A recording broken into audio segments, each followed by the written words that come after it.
salt factory of Krystalline Salt is located 20 kilometers north of Malindi at the Indian Ocean. And the management decided at the construction of the salt factory to have solar for their electricity supply. So they reserved a certain surface of 10,000 square meters dedicated to solar already.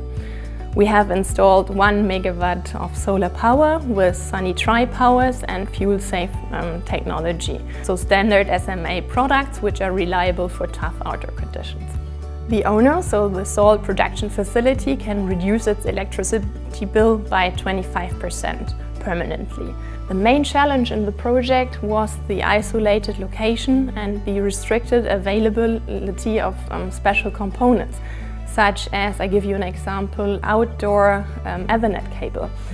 So it requires, from the moment you want to ship something on site, you need more than 7 weeks easily, perhaps 2 months. So having this in mind, you have to be really careful in the planning and engineering phase, and the missing connector can lead easily to delay of months. What is special?